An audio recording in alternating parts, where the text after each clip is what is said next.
This episode of Capes and Lunatics is brought to you by Tweaked Audio. Get awesome headphones, go to tweakedaudio.com and use the coupon code Southgate to get 30% off, free shipping, and a lifetime warranty. Or you can get there through the link on our website, southgatemediagroup.com. Recording has started.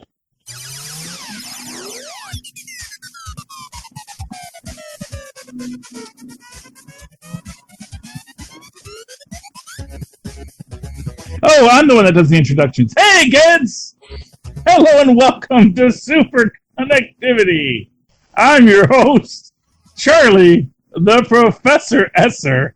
And with me, as always, is the man with wisdom beyond his age. Phil, me, and Perich asking the burning questions like, isn't it too early to be drunk yet? It's never too early. I knew you were going to say that. And no. Well, the thing is, it's not early. It's just, 10 a.m. Well, yeah, but it's still after 9 p.m. Oh, but I was going to say, but we did just talk to Ray from Australia, where it's like, I believe it's after 11 p.m. there, so. Exactly. So, I have to keep up. Yeah, because he did say he had wine. Or he had wine or something, because he was like, yeah, I'm drinking. Because when we got on, he's like, yeah, I'm drinking. He's like, but it's like, it was like 10 or 11 o'clock there in the evening there, so. Yeah, officially it's coffee, so there we go. Moving right along. Hey, Philip. Let me think. Let's talk. Let's see. Hey, have you listened to the new Wolverine podcast on Stitcher? Season 2, yes, I have. Yeah, season 2. I really like it. I mean, honestly, it's like I'm not sure about the radio play genre in the age of podcasts. I will be honest with you. I do wonder if that is working in the grand scheme of things. I think there's a part of me that just thinks that maybe it's not quite what they think it is, but I am enjoying the story. I'll start with that. I mean, do you think, I don't know if it's going to draw on anyone else, but do you think comic book fans are going to, I don't know, say flock to this, but be interested in this, especially if you're in the car, you can't be reading the comic book in the car, driving. Yeah. Well, to be honest with you, I'm not sure if comic book fans are the target audience. Yeah. In the same way that I don't think necessarily Incredible Hulk fans were the comic book fans were the target audience of the Incredible Hulk. Yeah. And I kind of, because they do take liberties with the story. It's definitely separate from what we know of the Wolverine story, but at the same time, it does tell its own story, and I'm enjoying it. Mm-hmm. It does touch on classic Wolverine aspects of his story, which is good. The most interesting thing I found in this was, unless I heard it wrong, they're kind of revealing that the agent is a Sentinel. It seems like, there's some, that might be the case. Yeah, it seems like something. Which is interesting because, it's suggesting rather than a big purple giant robot, which never seemed like that good of a plan in the first place. I guess they wanted it to rip roofs off things, so you could do that looking down from the roof, They wanted giants. I don't think giant things necessarily are a good strategic model. Yeah, I don't know if this is the way they're going, but I know in the 80s they had a smaller version. I can't remember if it was even from the future, because there's X-Men stuff, but they had the Nimrod Sentinel, and I can't. Yeah, well, exactly. Yeah, the Nimrod was smaller and was a shapeshifter too. Yeah. So the idea that you have that smaller, so maybe this is actually Nimrod, and we're just not being revealed that yet. Because we are in the age of... So that would be interesting. We are in the age of, nanotech and stuff. Yeah, well, exactly, and so as you adapt things for different times, it works nicely. I love what they're doing with Mastermind in this. Oh, yeah. Mastermind, and this is the thing, Mastermind is probably, one of these really powerful mutants who never gets the credit he deserves. But then again, he's also kind of a low-rent villain. He's kind of like, the ringmaster in the Circus of Crime, Yeah, well, when he first showed up, he was kind of like Magneto's lackey, and, it's always like he pulls off big stuff. Like, I mean, he had the Phoenix enthralled when it thought it was Jean Grey, during Dark Phoenix, but then then she it kind of fried his mind. So yeah, well, exactly, but he's come back since then, I think. Oh yeah. I'm just saying. Sometimes he pulls off some big stuff, but then he gets slapped around. So it's like, well, yeah, well, he's basically the mutant version of Mysterio. It's like he creates these really solid illusions, but the minute you can break through the illusion, there's no guy behind it. It's this little dweeby guy who gets punched in the face. It's funny. It's funny you said Mysterio, because I was thinking he was like the Purple Man, because he can make people do stuff they wouldn't normally do. Yeah, except that his power is illusion, not mind control. Yeah, which I think is an interesting aspect of it. It's like he doesn't control your mind, he just makes you think things that aren't really there. Yes. So yeah, I mean that is very, and really not for nothing. It's kind of weird that they decided in that original Old Man Logan story to make it Mysterio who attacks Logan rather than just Mastermind, because honestly I think Mastermind would have been the more logical thing. Yeah, because you get the whole thing. You get the sense and the smells and the heartbeat. Everything that you think you're supposed to notice it provides for you. Yeah. Which, I mean, neither one of them was like a big name. I mean, Mysterio's a bigger name now because of the movie, but were they like, oh, Mysterio's like a bigger name than Mastermind? Well, yeah, and I mean, they tried to do Mastermind in what was that? X-Men? Was that X-Men 2? Where they had Mastermind? When they did the God Loves Man Kills story, and it wasn't actually Mastermind, but it was essentially Mastermind. Yeah, that was Xavier. Yeah. They did that. Yeah. Trying to convince Xavier to do. Yeah. I do not know why they had to change the God Loves Man Kills storyline. It's like it was perfect the way it was. I don't know. I don't think that it needed. I don't think you needed to tie in a Wolverine origin story to it. No, yeah, I know. It's all that those Fox movies. I mean, X3 was supposed to be their first attempt at Dark Phoenix, and that was horrible. Yeah, well, and again, like as we always say, when you try to cram too much into a movie, exactly, it stops feeling organic. Mm-hmm. That is the thing of it. It's like if you try to do too much in one film, it's going to cause you problems. I think that's the lesson the MCU is trying to teach everyone. It's like, take your time. If it takes you 22, 23 movies, take it. Yeah, and to that extent, I do think that Stitcher is doing a good job with introducing only a few characters at a time, and I like that. And okay, we're going to New Orleans. I guess we have to meet Gambit.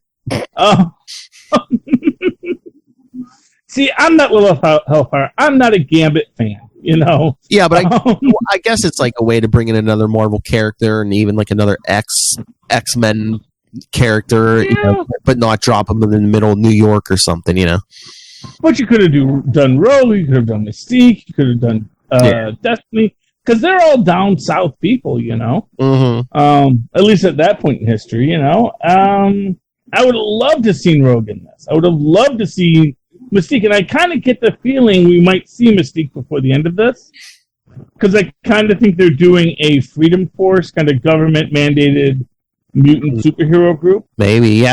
That's my feeling here. I think from the way that they've discussed it and the way that Mastermind has been presented in this, I kind of get the feeling they're trying to do something, and they've got their little, city of mutants where mutants and humans can live peacefully, because yeah, that always works. Yeah, because mutants are getting kidnapped too, so I wonder if they're trying to put a force together of mutants against their will. So we might get more, mutants showing up. And you want mutants to do things against the will, better to have in your team than Mastermind. Yes, exactly. That's the crux of the biscuit. So yeah, I am enjoying that. I really do think that's a good storyline that they're pursuing with it. The side characters are interesting. We've got the young kid there, who I don't think is yet revealed as a mutant, but I gotta think he's gonna be a mutant by the end of it. Yeah. It just seems like having the tag. And first off, I guess Wolverine's always more fun when he has a sidekick. Yeah, I guess. Because he's Batman who doesn't want a Robin, but Robin just keeps on showing up. But I guess, too, it's like, is Wolverine really the most, sharing character, the most talkative character? So you at least need someone there to, because otherwise he probably wouldn't be speaking that much, if at all. Yeah, but again, it's like, if you're not going to, here's my thing, if you're going to give Wolverine a sidekick, give him Jubilee. I've always felt the Wolverine-Jubilee dynamic is really top. Yeah, it's very good, but I wonder, too, if they gave him this kid just because, so, if you, this way Logan has knowledge of the area and, some of the locals and stuff. Yeah. I mean, obviously there are reasons for him, but, it just, it's always, because I think, did he have a sidekick in the last one? I guess not. Well, really. No, remember, it was almost through the agent's eyes, and like you see on the fringes and stuff. Yeah.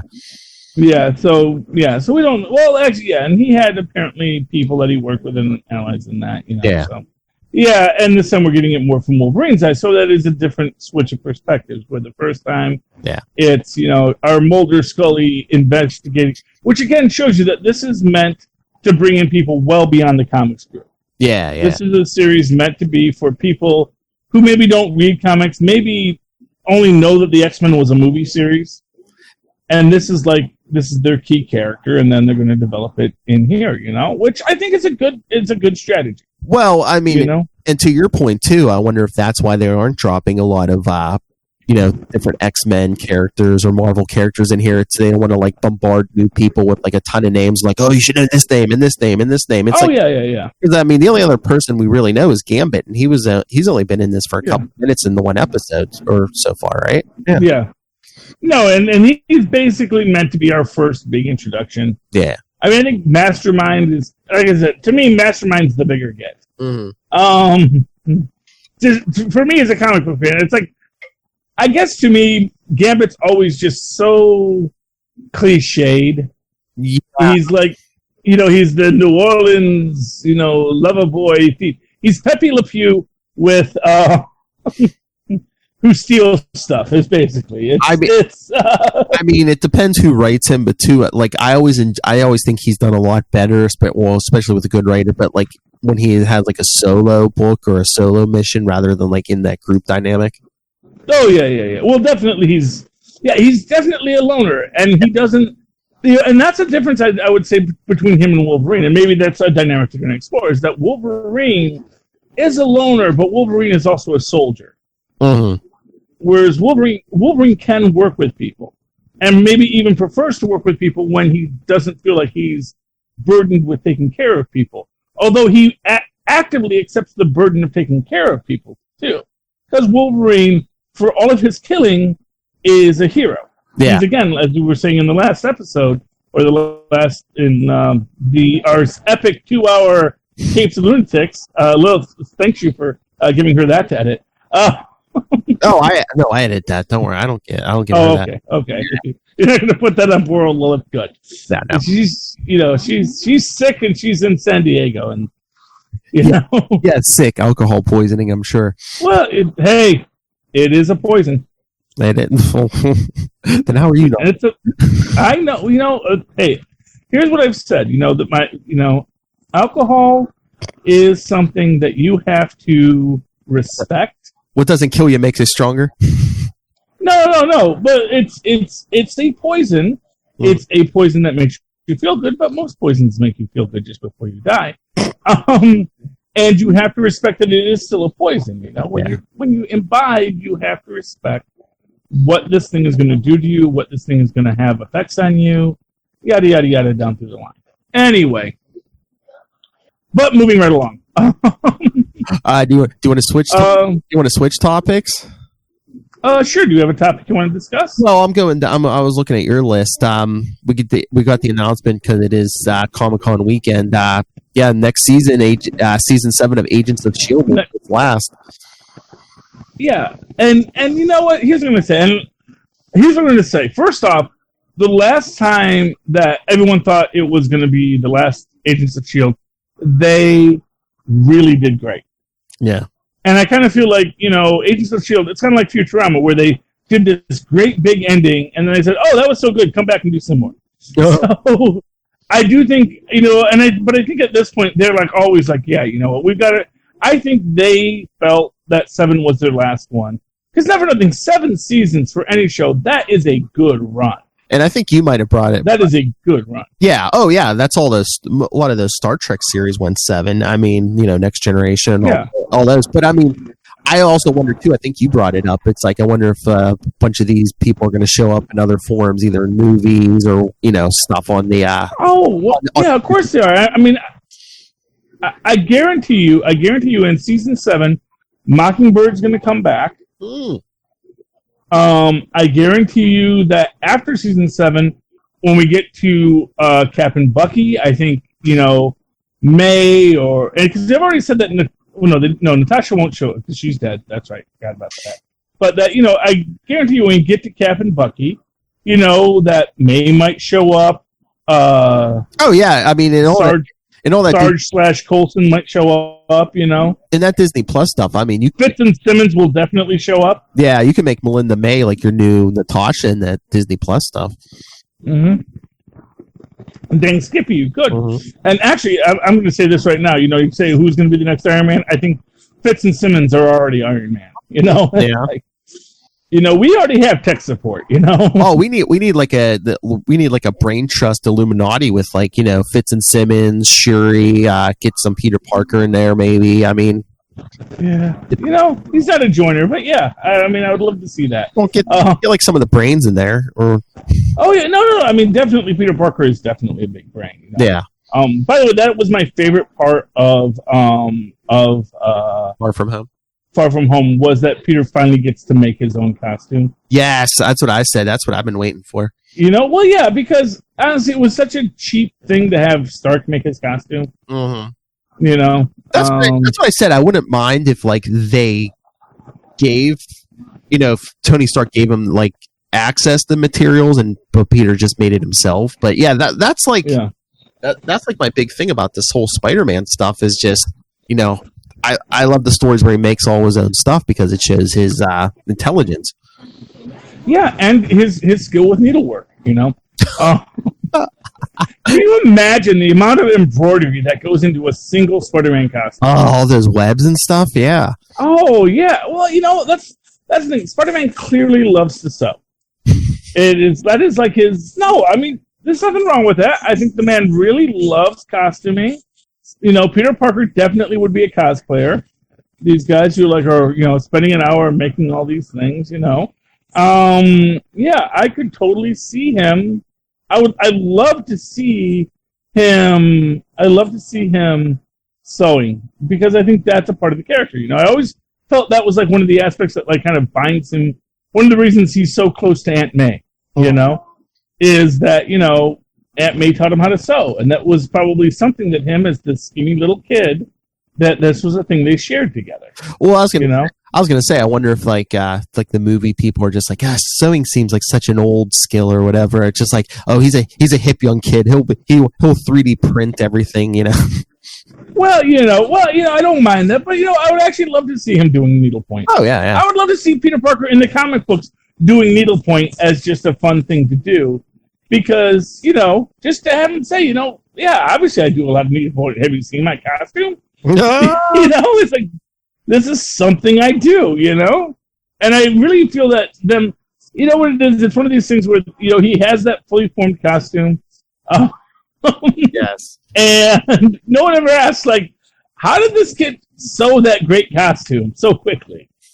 But I know. If Aunt May knew from day one, he could have pulled the whole Superman. My mom made this for me. It'd be like, hey, my aunt made this for me. Well, yeah, but it was. But like I said, obviously it was something. It's one of these things you have to retcon. Oh yeah. It's a headcanon as a viewer. It's obviously he learned to sew, and in this age of cosplay, it's actually a very realistic thing that a young millennial would absolutely be into cosplay and be into sewing and be into making his own costume. Well, he kind of made that. They gave him the He kind of made in the movies. He kind of made that early first costume though with the sweatshirt, almost like a Ben Riley style. So it was like, but that was kind of it wasn't the best. It wasn't the best costume. Well, yeah, that's what I'm saying. Were his sewing skills really on point there? Well, that's what I'm saying. But they should be. Yeah, that's my point, Philip. Is this man should be an expert tailor? Well, I always thought it would be if you wanted to really give a weird reason why he can sew, you can just say, well, once he was bitten by the spider, he became bound to the spider totem, and so his ability to weave and to sew and to work with thread became superhuman in nature. Yeah. Well, in the MCU, I just took it as they didn't have a lot of money, he didn't have a lot of access to materials. So once he hooks up with Stark, it's just like, we're going to use needle and thread with Stark tech now. Well, no, obviously yes, but he could. Although this was, I thought, the most interesting thing. Aside from Edith, there was no AI in his suit. Yeah. And that's interesting. Yeah, but in its own way. But do you think maybe he didn't want that reminder of Tony Stark in his head, in his ear every 2 seconds, though? Maybe, I don't know, but it's. That was actually an interesting thing that someone pointed out, that Spider-Man in Infinity War is actually wearing 2 suits the whole time. Oh yeah. And I imagine that once because they actually make the point that when he is, because Tony's AI, he doesn't have access to it once they go off world, and I kind of wonder if maybe that's why he doesn't have an AI, because once they went off world, he no longer had access to the Karen AI. No Wi-Fi. Yeah. Yeah, and then when he comes back, he just doesn't think to turn it back on again. And then he's got Edith, and he's working through the Edith AI. Yeah. Well, I just wonder, too, it's I wonder if, an AI talking to him in his ear, maybe distract from the Peter tingle. Maybe that's what was wrong with it, and,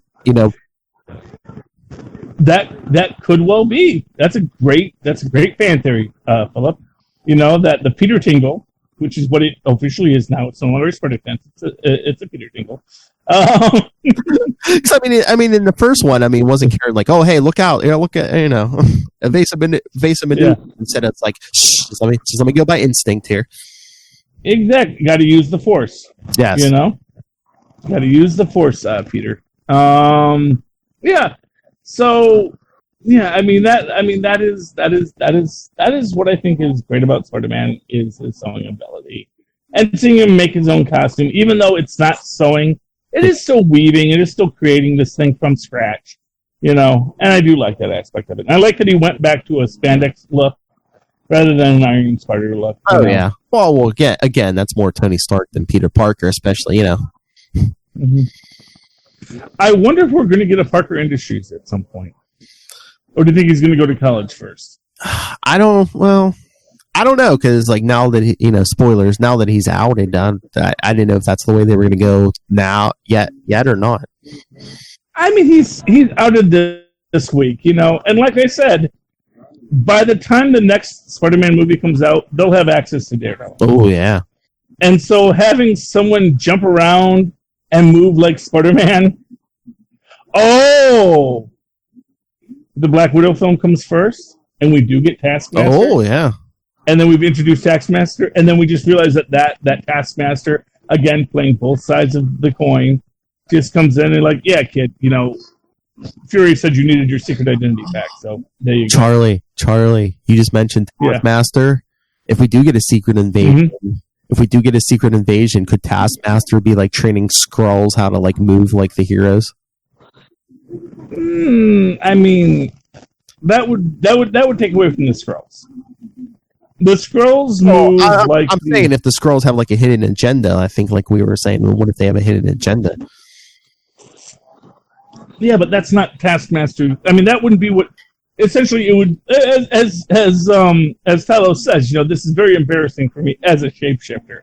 I was fooled by the illusions, these are people who take pride in what they do. Yes. As shapeshifting beings. So, I personally think that if you do have a Taskmaster in this, he is very much going to be of the he's going to be Tony Masters. Yeah. He's not going to be teaching Skrulls how to do things. He's going to be teaching he's going to be teaching. If anything, he's going to teach humans to act like Skrulls when they take over someone else's. When they take on a different appearance, it's like okay, so you're going to be you. You got to be you, and here's the little hitch in your giddy up when you do your movements. That's going to let the other Skrulls know you're a Skrull. You know. Yeah. You know, but I mean, I am hoping we get Taskmaster in the new Black Widow film, which I'm sure we're going to get the announcements for this weekend at Comic-Con. Yeah, I think they said sometime today they're doing a bunch of Marvel announcements. So, yeah, and here's an interesting idea. Assuming Black Widow, the movie, takes place in the past, you know, do you think what? No, I was going to say, I heard a rumor maybe that it might take place between Civil War and Infinity War, maybe. Oh, Civil War. Well, that would be the past, Philip. Well, yeah, that's what I'm saying. It's not like it's... Yeah, that's how the past works. Things that are in the past are in the past. Yeah, no, so. I'm saying it. I heard it might not be like Captain Marvel where it happened before all the previous movies. It just, take place in the middle. Yeah. Well, I'm just saying sometime in the past. Yeah, I mean, it could be just before she gets the Tony Stark assignment, or just after, or wherever, you know. Yeah. Oh, this is a new theory I'm working on. This might be my next blog post, so I do have another blog post I want to do, but this was one that just popped into my head. Could Thanos have actually snapped in Endgame? Why? Because I got this theory. The Soul Stone. The Soul Stone demands a sacrifice. Yes. So the Soul Stone might be there on the glove. That doesn't mean the Soul Stone's going to let itself be used. Yeah, but isn't it just like you need a sacrifice to unlock it and take it, but once it's out in the wild, anyone can use it? Well, that's a theory, but we don't have any evidence of that. And let me give you the reason why. Because it struck me, the sacrifice to get that Soul Stone was Natasha. Yeah. And Natasha is arguably just as close to Tony as anyone. Maybe. So the Soul Stone would come to Tony and say, "Oh yeah, you met the sacrifice." It would be very interesting to see, Thanos try to snap, but that Thanos has not sacrificed anything yet. Yeah. And for the Soul Stone to say, "No, you don't get to." Or Tony Stark made a sacrifice. He sacrificed himself. Oh, and that is certainly who he loved most of all. I'm just saying. I mean, who's more precious to you than your own life? Yeah, but I'm saying that from that there's absolutely two ways you can look at it. Yeah, is that there is a sacrifice that Tony is making, either himself or he shares in the sacrifice of Natasha. Maybe, or which makes me wonder. Because it's an interesting question, because obviously the stone is moving around, but just because the stone moves around doesn't mean you get to use it. Because as we've seen, these stones shut themselves down. The Tesseract shut itself down after World War II. Didn't get reawakened until the Kree started using it again with Ms. Marvel. But we know that it went dormant after World War II because that is in the background of it. That Howard couldn't get it to work again. Even with Zola there, it's like and Zola probably was saying, I have no idea why it worked. It just worked. It turns on, it turns off. It's a thing. It's so obviously the stones all have this kind of possession of themselves, and I think this is an issue that's going to be a concern in it. Oh yeah. But anyway, that's that. What else is going on in the world today? Did we? Yeah. So, this was what I was going to say. When you're looking at this Natasha story, you could introduce other Agents of S.H.I.E.L.D. in that because it is in the past. And then after season 7, we can start sprinkling these agents around the other series. Having Mac show up somewhere, having Mac as the director, I think is even a great idea. Just still being Mac. It's pretty awesome. Having Yo-Yo show up, having Daisy. I still want Jekyll. I still want Mr. Hyde back. Yes. Both because I love the actor and also because I think the character deserves his villain rebirth. You could do that on Disney. You could do that on Disney Plus. You could have a Daisy Johnson, Mr. Hyde series. Well, not even just. Great to have the series, but I also just think that these characters should be woven in. Yeah, and to show that connection. That's the thing. It's like every time So every time you come to Fitz and Simmons, for what it's worth, it's like when you the last Spider-Man series, and Fitz and Simmons are there, and Coulson is there, and you have these characters just weaving themselves into the story that makes you feel the connection to the greater story.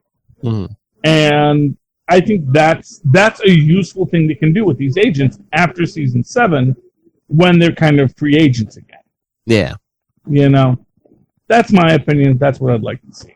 Oh, we went long this week. Oh, do you want to talk any more? Let's talk Loki. Yeah, it's Loki #1 came out this week. Yeah. Kristen, hand me my comics. Boy? All of them. Boy? Yes. Boy, get me my comics. You bring me that too, but give me the comics first. Okay. I'm going to have to... Yeah, my camera's off, so I'll have to do this as we go.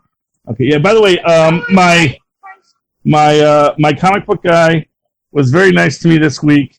Gave me this for free. Oh, yeah? Yeah, he said he was sick of seeing it on his shelf. And he said, Charlie, you want this? I said, yeah, I'd love that. And he said, great, here you go. So there we go. That's what I got this week for free. Black Widow Red Vengeance by Margaret Stohl. #1 New York Times best-selling author. Margaret Stohl. That doesn't mean this was a New York Times bestseller. Just means the author has sold a lot of books in the past. I actually did read that. That was pretty good. Yeah, actually, I'm looking forward to it. I might actually read a book. So that doesn't have pictures. Because if that's the first one, there is actually. But in the meantime, there's a sequel to that too. So. Oh, cool. Well, they're all good. So let's talk Loki real quick. Yes. I did love Loki. I love it on so many levels. Yes, Loki. Here we go. Just the idea that first off, Loki is king of Jotunheim. Jotunheim, because I had forgotten that in the previous episode. That is the land of the frost giants. It's not Niflheim. It's Jotunheim. And I like the frost giants are like annoyed they have civilization now.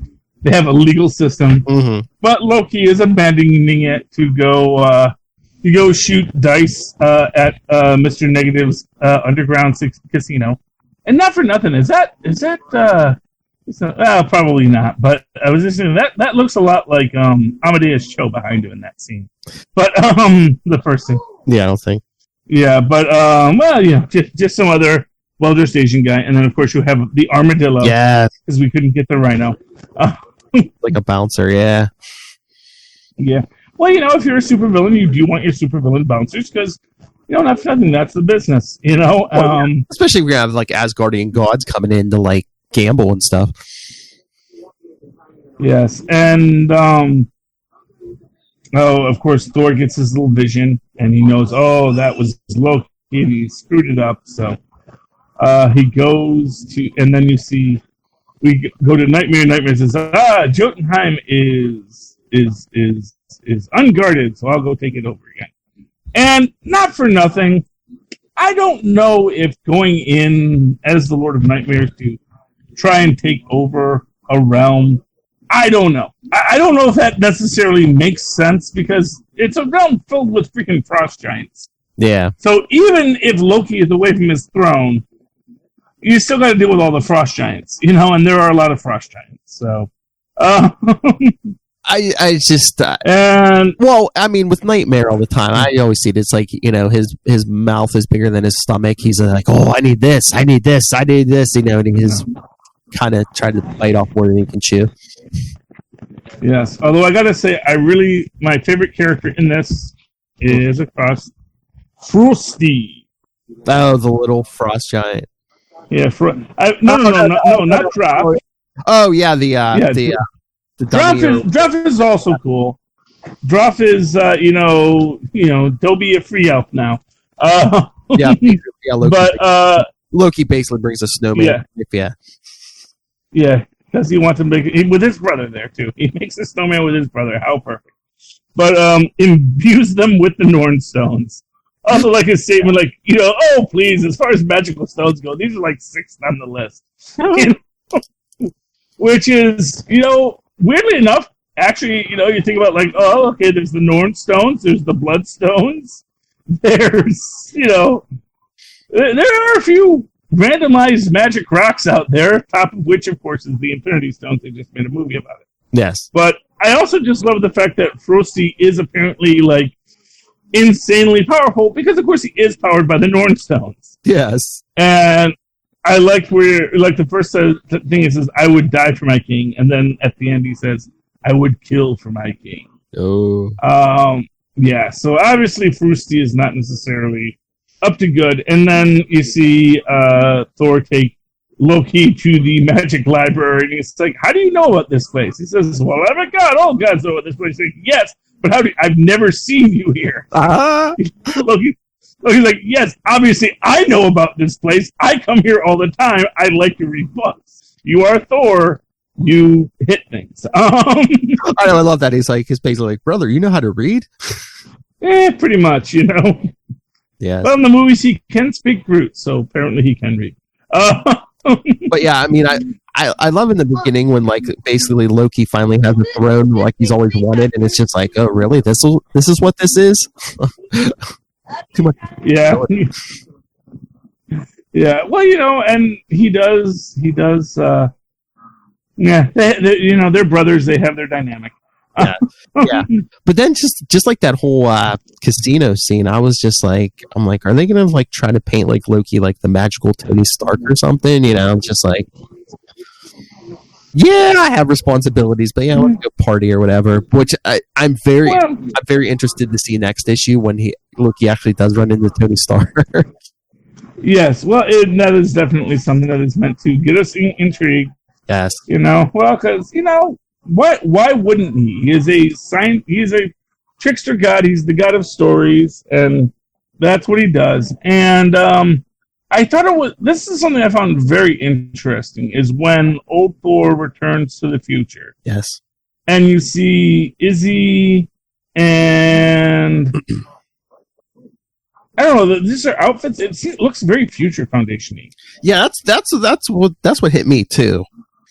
And it makes me wonder, because of course we do see that the new History of the Marvel Universe story has the framing device of grown-up Franklin and Galactus at the end of time. Yes.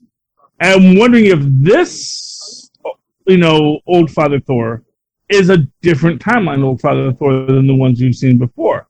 Because he does make the point. He's like, oh, you have both your eyes, so obviously you're not really me in the future. Yes. But it's like, it's an alternate future. It's an alternate reality. So, yeah, there's a lot going on here. I really enjoyed the first issue of Loki. I definitely look forward to reading more Lokis in the future. Oh, yes. Same here. I can't wait to see what's in the book of Loki, Yeah. Although it's weird because he already saw who was writing the book. You know what I mean? Oh, yeah. Which makes you wonder, like, was it him himself writing the book the whole time, or did he just meet Stan Lee?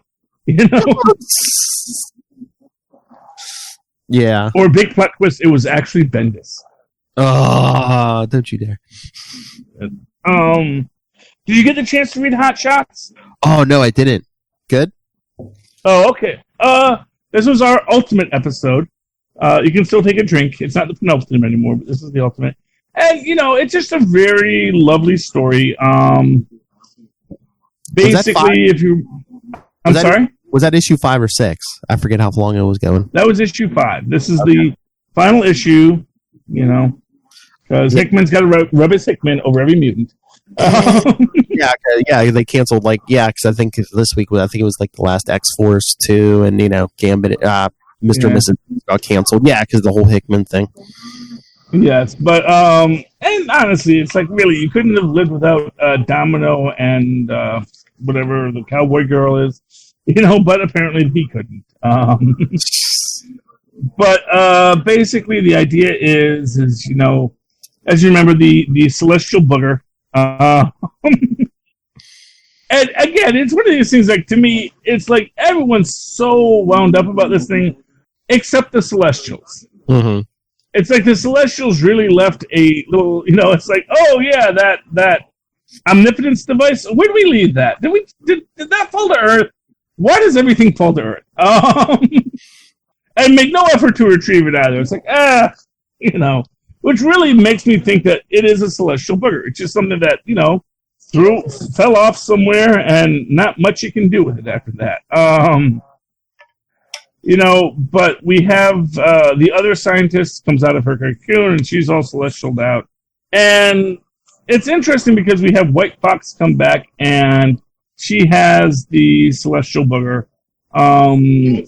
And she basically says that, yes, she is, that the White Fox is in fact a kitsune. She is a demigod, and that's why she can hold this thing. But, she needs, Domino to assist with this so that they can defeat this person. You also have Natasha basically saying, the reason I chose you was because your powers, yes, you're good luck for you, but you're bad luck for everyone else. Although trying to shoot a celestial doesn't work. But it's very cool because she does get into the final big fight, and they are two humans with cosmic powers now. And they, of course, resort to punching, because that's what humans do. Yes. And as she's fighting this thing, she gets that flash of the Dark Phoenix, because that's the story every mutant knows of the power that goes too far, Mm-hmm. And so she relinquishes her power. She saves the girl from her power, and then they, I don't know. I forget what they do with the MacGuffin off the top of my head, but it gets de-MacGuffinized. And they just say, yes, we're a great team. We're going to go free some orphan in Guatemala who's being experimented on because she's a mutant, and we'll take it from there. A nice cover for this, too, by the way. I just want to throw that up there. Oh, there you go. Yeah, you got the... it is. It's got the sort of cosmic Messiah pose, but with the two pistols, but with the Celestials sort of like, oh, what's going on down there? The Celestials don't care. Yes. And, we got Superior Spider-Man. Did you guys talk about Superior Spider-Man already? No, we didn't. I was going to say, I know you wanted to bring that up. Superior Spider-Man number 9, yes. Yeah, this was a good story. Basically, and it's nice because it's Otto having to deal with, failure as a hero. And it's something you never think about. It's like, villains deal with failure all the time. But as a hero, villains never think about the hero failing. Like, to the hero, to the villain, the fail of the hero is oh, you defeated the villain. Mm-hmm. And they never think about, well, actually, heroes can't do everything.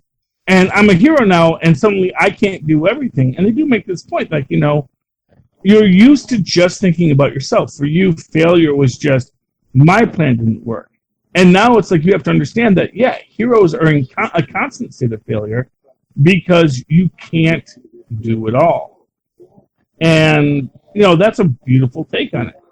Otto's used to being on the other side. It's like, instead of setting this, evil plan in motion, instead you're trying to protect the whole planet against, whatever's coming at you. Yeah, and he gets the key to San Francisco. Oh, the San Francisco man, yeah. Yeah. Because he saved every single person in San Francisco. Yep. Which is an insane superheroic thing to do. Yeah. But all he can see is how many people he didn't save. On the rest of the planet, yeah. And, it's kind of like, it's kind of like Oscar Schindler at the end of Schindler's List, where he's like, why didn't I save more? Mm-hmm. Every person I saved, yes, I saved all these people, but there were so many more I didn't save. And, coming to understand that you can't save everyone. You do have to understand there are limitations on everyone's powers, even the superior Dr. Octopus, Oh, yeah. Or as we go, San Francisco Spider-Man. Yes. He didn't like being called that, but, he doesn't get a vote. Yeah, and then we get who our new villain is, which is alternate dimension, Osborn, Spider-Man, and Spiders Man. Yes, from Spiders. I'm not sure how I feel about Spiders Man. I'll be honest with you. Oh, just the guy made of spiders, yeah. It's weird, man. Spiders aren't colonial animals, so it's like it's weird. But we also get Spider-Man doing, or Spider-Man, Osborn Spider-Man doing the Goblin laugh, which is weird. Why is he doing a Goblin laugh? He's a spider. Yeah, but still Norman Osborn. Yeah, and who knows? Maybe the Goblin was always there.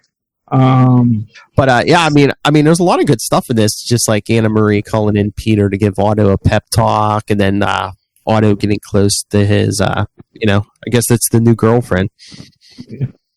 Yeah, well, Anna Marie had her shot. I know.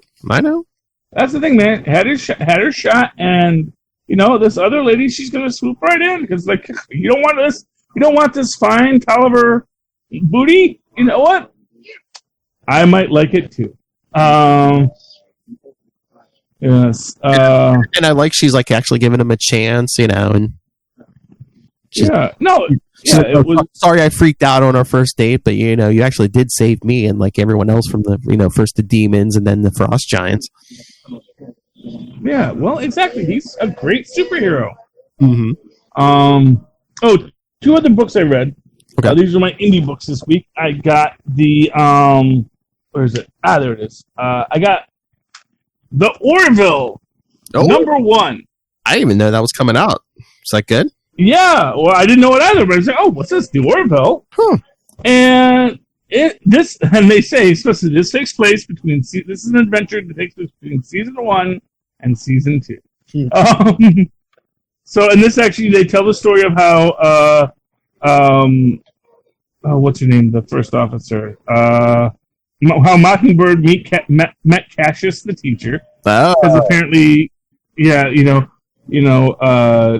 Tova needs to go to school because he's old enough now, and but the teacher doesn't want because she's only 8 months, or he's only they.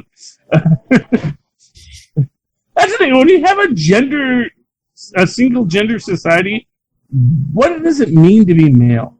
What does it mean to be defined as a male? Opposite of what? Because you're a single gendered society. But anyway, they did show that there were the random female every so often, but too, I don't think they do that. Yeah.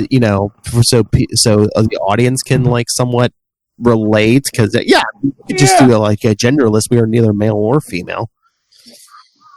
Well, exactly, yeah, and but so the teacher Cassius originally didn't want the kid in the class, but like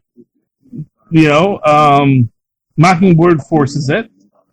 Adrian Pilecki forces it, and once the kid's there, it's like, yeah, I want to apologize. I was wrong. The kid was fine. So I guess I needed a lecture in Mocklin biology because clearly no one knows anything about Mocklin biology on this ship, which is kind of ridiculous because they have a Mocklin on board. You think like.